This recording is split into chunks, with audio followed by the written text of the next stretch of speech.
फिर अजय माकन का होना या राहुल गांधी का होना जरूरी होता है? नहीं, उसके अलावा भी प्रदेश कांग्रेस कार्यालय में जब जब कार्यक्रम हुए, इवन आप देखिए जो हमारे बड़े नेताओं के श्रद्धांजलि कार्यक्रम है उसमें भी वो पदार्थ हैं, हम सब साथ बैठते हैं। मैं आपको दूसरी चीज कह रहा हूं, सबसे अच्छी बात क्या है मालूम स्वर्णिम जी, आई एम वेरी सॉरी, देखिए सबसे अच्छी बात क्या है ना कि आप इशारा समझ गए। नहीं तो आप कह सकते थे नहीं नहीं ऐसा कुछ है नहीं, ऐसा कोई है ही नहीं, लेकिन कम से कम आप इशारा समझे, इसका मतलब ये तो है कि कुछ तो है। देखिए आपको मैं तो कहना चाहता हूं ना, हमारे सारे नेता, आप तो अगर कहना चाहें जिन नाम लेकर के भी कहें तो भी मैं कहूंगा सम्मानित नेता हैं, सम्मानीय हैं पूरी पार्टी के लिए, कार्यकर्ताओं के लिए। और ये सिर्फ मैं नहीं कह रहा, हमारी पार्टी में तो प्रत्येक नेता से आप किसी से पूछ लीजिए, सब यही कहेंगे सम्मानीय नेता है। मैं आपको एक चीज कह रहा हूं, भारतीय जनता पार्टी का अगर जब बात कर रहे हैं, था वो हमें याद है, आपको भी याद होगा, पर हम उस पर नहीं जा रहे क्योंकि उससे अब आप लोग आगे बढ़ चुके। हो सकता है आप लोगों ने अपनी कलह खत्म कर ली हो, लेकिन ये कलह खत्म करना सुलह नहीं थी, ये आप भी जानते हैं, मैं भी समझता हूं, इतनी राजनीति की समझ तो मुझ में भी है। मिथिलेश जैमिनी जी, अब मैं आपके पास आ रहा हूं। अब देखिए मिथिलेश जैमिनी जी, अब हमारी पारी 2023 की बारी, ये कोई भाजपा का नारा नहीं है। मुकेश पारीक जी कह रहे हैं ये तो हमारे पार्टी के हर कार्यकर्ता के लिए नारा हो गया। ये दरअसल एक इशारा है। अब इशारा क्योंकि एक पारी ठीक है, आप अभी सत्ता में नहीं है, पर एक विपक्ष की पारी तो खेल ही रहे हैं, और कौन सा आप इस नारे को अपने झंडों में, अपने बैनर्स में फिलहाल जगह देने वाले हैं, उसी से क्लियरिटी आ सकती है। देखिए स्वप्निल जी, अगर आज के दौर में इस नारे की बात की जाए तो बड़ा मुश्किल है, क्योंकि आज न सूत न कपास, जुलाहों में लट्ठम लट्ठा हो रहा है। बजट के बाद में जिस तरीके से राजस्थान के इतिहास में पहली बार मुख्यमंत्री अशोक गहलोत को आभार जताने के लिए जो राजस्थान का जनसमूह उमड़ रहा है, वो ये साफ संकेत दे रहा है कि बीजेपी अपना चाहे सीएम बना ले, किसी को भी बना ले, रहा बहुत मुश्किल है। जो बजट पर टिप्पणी की उससे राजस्थान की महिलाओं में भारी रोष है। हमारे यहाँ मां बेटियों को पेश नहीं किया जाता है, इस पर भी भाजपा को आत्ममंथन करना पड़ेगा। अगर आज यूपी में जीत रहे हैं तो महिलाओं की वजह से जीत रहे हैं, और राजस्थान में जो टिप्पणी की है इनके मुख्य चेहरे ने, उसकी टिप्पणी का राजस्थान में बहुत नेगेटिव मैसेज गया है। ये भाजपा के शीर्ष आला कमान को समझना पड़ेगा। और जो वसुंधरा राजे ने एक बयान दिया है कि जो भाजपा का दीपक प्रकाशमान है, उस दिए में घी मेरी मां ने ही डाला है, तो ये जो बयान है ये बहुत महत्वपूर्ण है। और वसुंधरा राजे को राजस्थान में लाने वाला कोई साधारण नेता नहीं था। राजस्थान की राजनीति का और भाजपा का सबसे बड़ा चेहरा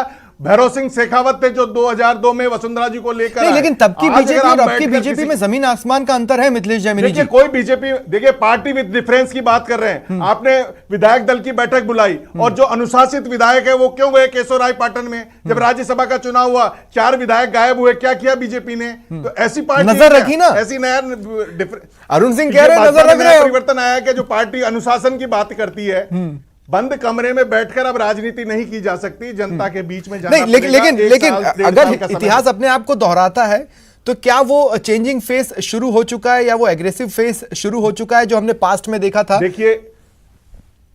देखिए राजस्थान की राजनीति में वसुंधरा राजे का कद को कोई भी नजरअंदाज नहीं कर सकता, ये बीजेपी वाले भी अच्छी तरह जानते हैं। अगर ऐसा ही होता तो चलती हुई विधानसभा को छोड़ के कोई केशवरायपाटन नहीं जाता। जयपुर में 2 विधायकों ने होर्डिंग लगाए, एक पूर्व जो मंत्री है राजपाल सिंह शेखावत, और एक कालीचरण सर्राफ। तो ये जो बयानबाजी है, एक ये जो कांग्रेस बीजेपी में एक नया घुटन शुरू हो गई है कि मैं पूनिया जी के साथ रहूं या वसुंधरा जी के साथ रहूं, तो ये जो कार्यकर्ताओं में फूट है, ये अशोक गहलोत के लिए अगले चुनाव में बड़ी लूट साबित हो सकती है। ये भाजपा वाले लेकिन ये बहुत सही बात है मुकेश पारीक जी, लेकिन मैं समझना चाहता हूं कि 2 बार जब आप सत्ता से हटे तो जिस चेहरे के दम पर लौटे, उस चेहरे को आप फिलहाल पार्टी का समर्पित कार्यकर्ता ही मानकर चल रहे हैं, जबकि वो 2 बार आपको विपक्ष से सत्ता तक पहुंचा चुका है।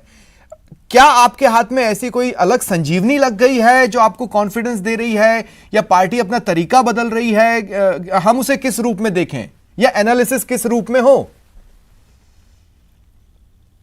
देखिए, ये तो आप अपनी ओपिनियन बता रहे हैं, आपने अपना ओपिनियन भी बता दी, परिणाम भी बता दिया, सारी चीजें बता दी। भारतीय जनता पार्टी का पार्लियामेंट बोर्ड जो है वो अभी आपने देखा कि चुनाव हुए हैं, यूपी सहित पंजाब को छोड़ के हम राज्यों में चुनाव जीत रहे हैं। पूरा पार्टी का संगठन उसमें व्यस्त, पार्टी का संगठन उसमें कार्य कर रहा था। राजस्थान के चुनाव जब आगामी चुनाव जब आएंगे, आपको किसी प्रश्न के पेंडिंग रखने की जरूरत नहीं है। सारे प्रश्नों का आपको उत्तर मिलेगा। इसका मतलब ये है कि आप किसी को तो सीएम का फेस बनाएंगे। हम जनता के बीच में को बताएंगे। देखिए, सीएम का फेस बनाएंगे या नहीं बनाएंगे आप इस तरीके की कल्पना करना मात्र हम कल्पना नहीं कर रहे हैं। देखिए मुकेश पारीक जी, आई एम वेरी सॉरी, हम कुछ कल्पना नहीं कर रहे हैं। कई जगह आपने इतनी बार फेसेस दिए ना कि हमें लगता है इस बार भी देंगे। आपके मुख्यमंत्री का चेहरा होगा नहीं होगा तो ये तो आपकी ओपिनियन है। ये तो पार्टी ने अभी कुछ भी तय नहीं किया। पार्टी तय करेगी कि पार्टी को क्या करना है, पार्टी को कैसे चुनाव लड़ना है। तो ये सारी पार्टी के, लेकिन मैं आपको ये विश्वास दिलाता हूं कि भारतीय जनता पार्टी का कार्यकर्ता आने वाले 2023 के चुनावों के लिए तैयार है। कांग्रेस की विफलताओं को घर घर पहुंची है। तो अच्छा, ये क्या पार्टी जो इतनी चीजों पर नजर रख रही है वो इस बात पर नजर रख रही है कि जब विधायक दल की बैठक है तो 3-4 विधायक नहीं पहुंच रहे हैं, वो कहीं और अपनी उपस्थिति दर्ज करा रहे हैं? अगर रख रही है तो फिर ये तो इंडिसिप्लिन है। क्या पार्टी इस पर किसी तरह की कोई कार्रवाई करेगी, अनुशासनात्मक कार्रवाई? अभी स्वर्णिम जी ने एक बात कही। देखिए, कुछ चीजें ऐसी होती है जो कल्पना पर आधारित है। आपने कहा हमारे यहाँ गुट है, कई मुख्यमंत्री के उम्मीदवार है, लेकिन कांग्रेस का एक प्रमाण है कि कांग्रेस का प्रदेश का अध्यक्ष स्वयं पार्टी के अपने विधायकों को लेके एक होटल में चले जाए तो ये तो एक प्रमाणिक चीज है। इससे कोई छुप नहीं सकती, कोई चीज झुटला नहीं सकता। हम जो बात कर रहे हैं वो तो मैं ये बोल रहा हूँ क्या पार्टी की नजर में ये इंडिसिप्लिन है कि विधायक दल की बैठक बुलाई थी लेकिन विधायक नहीं आए, केशवराव पैटर्न चले गए? 2023 में भारतीय जनता पार्टी पुनः राजस्थान में अपनी सत्ता पर काबिज होगी। देश की जनता की सेवा 2023 में प्रदेश की जनता सेवा करने के लिए फिर भारतीय जनता पार्टी को प्रदेश में बैठाएगी। ये मैं आपको विश्वास दिलाता हूं। ठीक है, ठीक है। मैं ये बात स्वर्णिम जी आपसे कहना चाहता हूं कि ऐसा क्यों लगता है कि आप अपने अंदर के हालात को संभालने की कोशिश करते रहते हैं लेकिन बीजेपी के हालात में आप हवा मारने की कोशिश करते हैं ताकि आंख भड़के? आपके पार्टी के लीडर्स के बयानों से ऐसा क्यों लगता है? देखिए स्वप्निल जी, हम तो अपनी पार्टी को, अपनी सरकार को, जनता को देखते हैं। भारतीय जनता पार्टी के किसी एक नेता का आपने कभी ये बयान सुना कि आम जनता को इस चीज़ से तकलीफ है, ये काम सरकार को करना चाहिए? इस तरह से आपने बजट पेश किया, इसमें एक योजना और जोड़ देते या इस योजना का इस तरह से आकार बढ़ा देते, ऐसा कभी सुना आपने? कभी 25 सांसदों को सुना कि प्रधानमंत्री जी ने ECRP को लेकर के वादा किया था, ईस्टर्न कैनाल को हम वो लाएंगे? ये नहीं होता है। ये भारतीय जनता पार्टी के नेता सिर्फ इंतजार में खड़े हैं कि हमें तो सत्ता दे दो, कैसे भी दे दो। नहीं समझे। और सत्ता देखिए, मैं सीधे शब्दों में पूछ लेता हूं स्वर्णिम जी, मैं ये कहता हूं कि जब आपकी पार्टी के लीडर्स ये बोलते हैं कि अगर बीजेपी वसुंधरा जी को नेग्लेक्ट करेंगी तो वो उनकी बहुत बड़ी भूल होगी, तो करने दीजिए ना। क्यों ऐसे बयान दे रहे हैं आप? करने दीजिए भूल, आपको तो फायदा होगा। तो क्या आप कहीं पर आग लगी हुई है उसे भड़काने की कोशिश कर रहे हैं? मैं ये पूछ रहा हूं।